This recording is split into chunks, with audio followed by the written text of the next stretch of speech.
Fulham 5, West Ham United 0.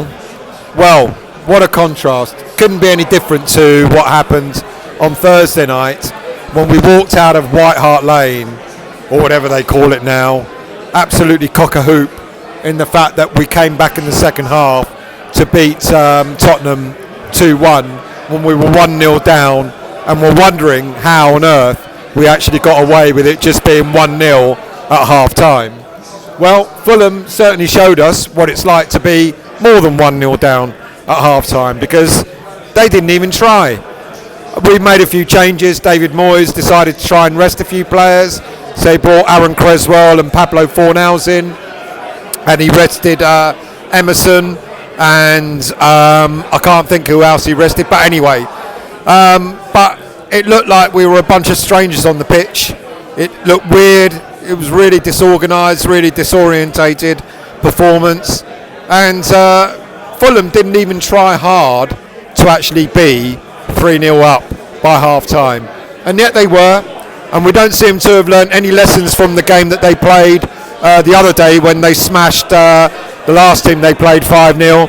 It's as if that didn't even count, and it's just a weird scenario that we could walk away from Tottenham congratulating ourselves and patting ourselves on the back for beating them 2-1, and then come in on Sunday and put a performance in like we did today. It was terrible from start to finish. Fulham beat us with a canter. They had a plan. It worked well, and we looked like a bunch of strangers and really disorganised in defence, in midfield. There was no cohesion. I think we may have had, I haven't seen the stats, but we may have had maybe 1 or 2 shots on target in the first half, whereas Fulham had 3 shots on target and scored 3 goals.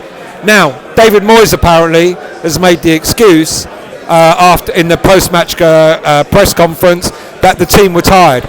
Well, Mr. Moyes, the reason why you have a squad is so that you can utilise the squad in order to give those players a bit of respite that are tired. Look, I totally get that the schedule that we've got is taking it out on us, but the whole idea of having a squad is so that you can play players. Why only use players sparingly over the last 4 or 5 games if you know you're going to need them when it comes to the crunch time of the season, when we've got 10 games in 30 days? It's not as if David Moyes didn't know that we've got 10 games in 30 days. He absolutely did know. So giving players 2 minutes, 3 minutes, 5 minutes, in a game is not going to do it. It's not going to hack it. So when you do need those players, they're not going to be up to scratch, up to form, are they? Fulham did it easy, with aplomb. But there you go. I'm going to bring some others in, and they're going to give their views as well. John. Well, what can we say to that? I mean, we've got friends that are walking out with 20 minutes, 25 minutes still to play. You're 3-0 down at half time, and that, I think actually Fulham had 3 shots and scored 3 goals. Let's not complain about that too much, because I don't remember if we had any shots in the first half. So anyway, from where we were behind the goal, they come up the other end, and all of a sudden it's 4-0, then 5, and people are starting to leave. And this is the fan base that stays to the end, and all the rest of it, as we sadly did, and all the rest. But when I looked at the players, I started to look at, instead of looking at their feet and what they're doing with the control of the boards, I started looking at their faces. And when I looked at Jared Bowen, he was trying his guts out, even with 5 minutes left and we were 4-0 down, in case we could get 1 goal back. And the look of anger and the disappointment on his face when something didn't quite go right, or there was nobody running onto a ball.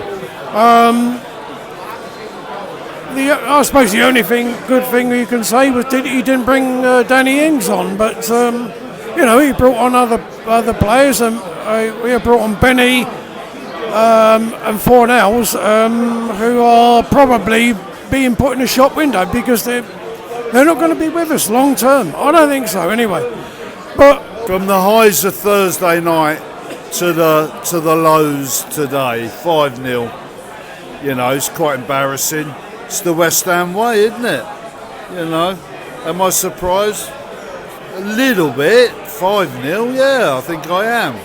A loss, no. That is the West Ham way. But we'll be back again Thursday night. So, you know, come on, you Irons. So to sum up, you know, as the others have said already, John and Paul, it's a weird game because we sort of like we came to this game thinking that after Thursday's performance we would do well. Everybody was thinking about that we were going to finish, finish the weekend in 6th place, and every time we talk about, you know, moving up the ladder in the league, something happens. We do it relentlessly. This isn't just a Moyes thing, this is a West Ham thing. But the way we set ourselves up today, you look at the lineup, you know, we had a couple of changes. We know that Areola has got a wrist injury, so Fabianski was back in goal.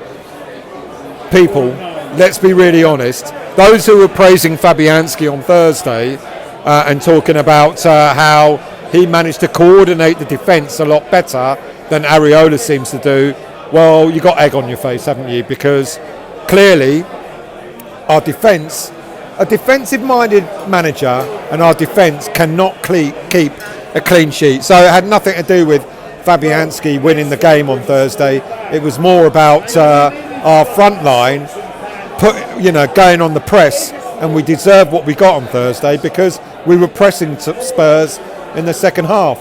We were looking at Jared Bowen in the second half, and he was trying to press, looking behind him, and there was no one there.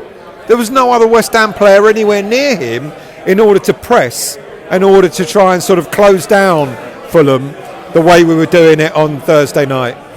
And then you look at defence. What is going on with our defence? Second half, David Moyes decided to go with 5 at the back. Well, that didn't work, did it? You know, apparently, I think the 5 at the back was meant to have wing-backs, Emerson and Soufal, going further forward. They were, nullified because Fulham did their job on us. So going with 3 at the back and then 2 wing-backs didn't work. Paqueta wasn't at it. Fornals wasn't at it.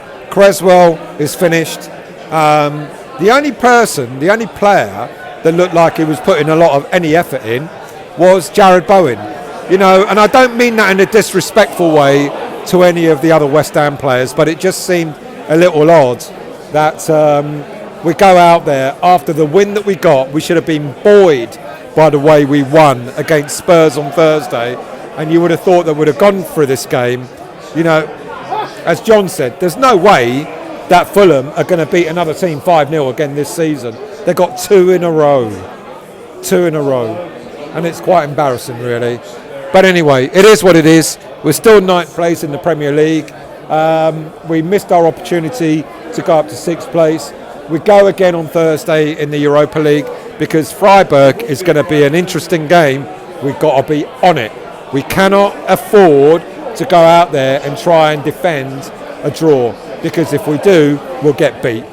Moyes saying players were tired. You go back to the 70s and the 80s when players were playing on muddy pitches and you only had one substitute to choose from. They never seemed to be tired.